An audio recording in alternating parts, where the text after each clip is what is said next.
ಓಂ ಅತ್ರೈವೋಪಿ ನಶ್ಯಾಮ್ಯುಭೇ ಆರ್ತ್ನೀಃ ಇವಜ್ಜಯಾಃ ವಾಚಸ್ಪತೆ ನಿಷೇಹೇ ಧೀಮಾನ್ಯಥಾ ಮದಧಾರಂ ವದಾನ್. ಋಷಭ ಸೂಕ್ತದ 3ನೇ ಮಂತ್ರ ಈಗ ನಾವು ನೋಡಬೇಕಾದದ್ದು.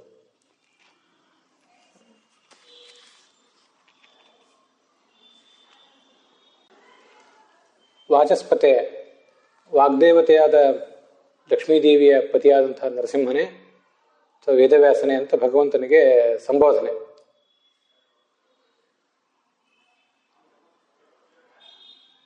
ಆ ಸಂಬೋಧನೆ ಮಾಡೋದಕ್ಕಿಂತ ಮುಂಚೆ ಆ ಶತ್ರುಗಳನ್ನ ಭೀಮಸೇನ ಹೀಗೆ ಸಂಬೋಧಿಸ್ತಾ ಇದ್ದಾನೆ.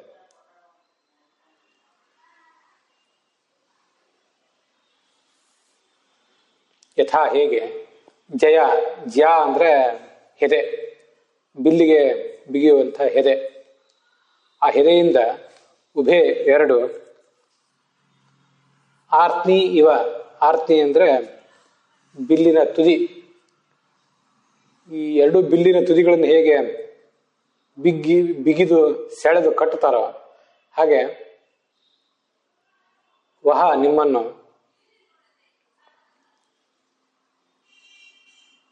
ಅಪಿ ಕೂಡ ನಶ್ಯಾಮಿ ಬಿಗಿದು ಕಟ್ಟುತ್ತೇನೆ, ಅತ್ರ ಇವ ಇಲ್ಲಿಯೇ ವಹ ನಿಮ್ಮನ್ನು ನಶ್ಯಾಮಿ ಬಿಗಿದು ಕಟ್ಟುತ್ತೇನೆ ಅಂತ ಆ ಶತ್ರುಗಳಿಗೆ ಹೇಳ್ತಾ ಇದ್ದಾನೆ.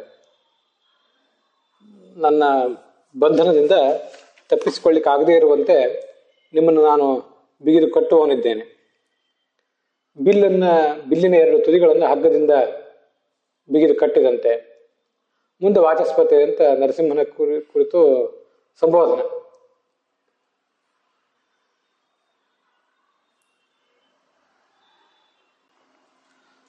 ಮತ್ತು ನನ್ನಿಂದ ನನಗಿಂತ ಅಧರಂ ಕೆಟ್ಟದಾಗಿ ಕೀಳಾಗಿ ವದಾನ್ ಮಾತನಾಡುವಂತಹ ಇಮಾನ್ ಈ ಶತ್ರುಗಳನ್ನ ನಿಷೇಧ ನೀನು ನಿರಾಸೆಗೊಳಿಸು, ಅವರನ್ನ ನಿರುತ್ಸಾಹಗೊಳಿಸುವಂತ ನರಸಿಂಹ ಹತ್ರ ಪ್ರಾರ್ಥನೆ. ಮೊದಲು ಕೌರವರಿಗೆ ಹೇಳ್ತಾ ಇದ್ದಾನೆ, ನಿಮ್ಮೆಲ್ಲರನ್ನು ಇಲ್ಲಿಯೇ ಕಟ್ಟಿ ಬಿಗಿದು ಬಿಡ್ತೇನೆ. ಹೇಗೆಂದ್ರೆ ಬಿಲ್ಲಿನ 2 ತುದಿಗಳನ್ನು ಎದೆಯಿಂದ ಬಿಗಿದಿಟ್ಟಂತೆ.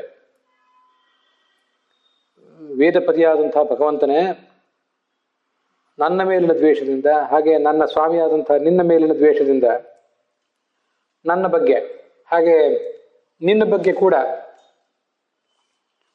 ಇವರು ನಮ್ಮ ಯೋಗ್ಯತೆಗಿಂತ ಕೆಳಗಿನ ಮಾತುಗಳನ್ನ ಆಡ್ತಾ ಇದ್ದಾರೆ.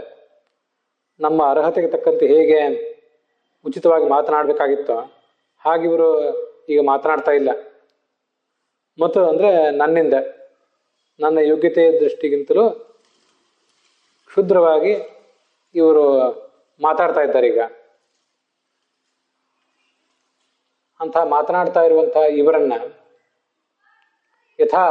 ಯಥಾಯೋಗ್ಯವಾಗಿ ಅವರವರ ಯೋಗ್ಯತೆಗೆ ತಕ್ಕಂತೆ ಅವರನ್ನು ಎಲ್ಲೆಲ್ಲಿ ಇಡಬೇಕೋ ಅಲ್ಲಿ ನೀನು ಇಟ್ಟು ಅವರನ್ನ ನಿರಾಸೆಗೊಳಿಸು ಅಂತ ಕೇಳ್ಕೊತಾ ಇದ್ದಾರೆ.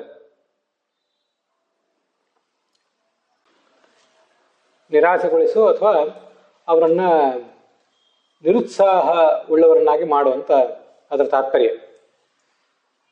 ಇಲ್ಲಿ ಅತ್ರೈವ ನಶ್ಯಾಮಿ ಅಂತ ಬಂದಿದೆಯಲ್ಲ, ನಿಮ್ಮನ್ನು ಇಲ್ಲಿಯೇ ಬಿಗಿದು ಕಟ್ಟಿಬಿಡ್ತೇನೆ ಅಂತ. ಇಲ್ಲಿಯೇ ಬಿಗಿದು ಕಟ್ಟುವುದು ಅಂದ್ರೆ ಇಹಲೋಕದಲ್ಲೇ ನಿಮ್ಮನ್ನು ಬಿಗಿದು ಕಟ್ಟು ಬಿಡ್ತೇನೆ, ನಿಮಗೆ ಮುಕ್ತಿ ಸಿಗದಂತೆ ನಿಮ್ಮನ್ನ ಪ್ರತಿಬದ್ಧರನ್ನಾಗಿ ಮಾಡ್ತೇನೆ, ಸದ್ಗತಿ ನೀವು ಸಿಗದಂತೆ ಮಾಡ್ತೇನೆ ಅಂತ ಅರ್ಥ. ಪೊಲೀಸರು ಕಳ್ಳರನ್ನು ಹೇಗೆ ಬಿಗಿದು ಕಟ್ತಾರೋ ಆ ಥರ ಕಟ್ಟೋದು ಅಂತ ಅನ್ನುವಂಥ ಒಂದು ಅರ್ಥ ಅಂತೂ ಇದ್ದೇ ಇದೆ. ಆ ಅರ್ಥ ಅಲ್ಲದೇನೆ ನಿಮಗೆ ಸದ್ಗತಿ ಆಗದಂತೆ ನಾನು ನಿರ್ಬಂಧಿಸ್ತೇನೆ ಅಂತ ಅದರ ಅರ್ಥ. ಮತ್ತೆ ಬಿಲ್ಲಿನ 2 ತುದಿಗಳನ್ನು ಕಟ್ಟುವಂತೆ ಅಂತ ಅಲ್ಲೇನು ವರ್ಣನೆ ಇದೆಯಲ್ಲ, ಅದಕ್ಕೂ ಹೀಗೊಂದು ಸಾರ್ಥಕತೆಯನ್ನು ಹೇಳಬಹುದು ಅಂತ ನನ್ನ ಆಲೋಚನೆ. ಬಿಲ್ಲಿನ 2 ತುದಿಗಳನ್ನು ಕಟ್ಟಿ ಮುಂದೆ ಏನ್ ಮಾಡ್ತಾನೆ ಬಿಲ್ಗಾರನಾದವನು, ಅದರಲ್ಲಿ ಬಾಣವನ್ನು ಹೂಡಿ ಮುಂದೆ ಅದನ್ನು ಶತ್ರುಗಳ ಮೇಲೆ ಪ್ರಯೋಗಿಸ್ತಾನೆ. ಅದರಂತೆ ಇಲ್ಲಿಯೂ ಕೂಡ ನಿಮ್ಮನ್ನ ನಿರ್ಬಂಧಿಸಿ ನಿಮ್ಮನ್ನ ಕಟ್ಟಿ ಹಾಕಿ ಅದು ಮೊದಲನೇ ಹಂತ. ಆ ಬಳಿಕ ಉಳಿದ ಶತ್ರುಗಳನ್ನು ಕೂಡ ಸದೆ ಬಡಿತೇನೆ. ಪ್ರಧಾನರಾದವರು ನೀವು, ನಿಮ್ಮನ್ನೇ ಸದೆ ಬಡಿದು ಬಿಟ್ರೆ ಉಳಿದವರೆಲ್ಲರನ್ನೂ ಕೂಡ ನಾನು ನಿಯಂತ್ರಿಸಿದಂತಾಯಿತು ಅಂತ ಅವನ ಅಭಿಪ್ರಾಯ. ಅಲ್ಲಿಗೆ ಈ ಪ್ರಸ್ತುತ ಮಂತ್ರದ ವ್ಯಾಖ್ಯಾನ ಸಮಾಪ್ತವಾಗಿದೆ.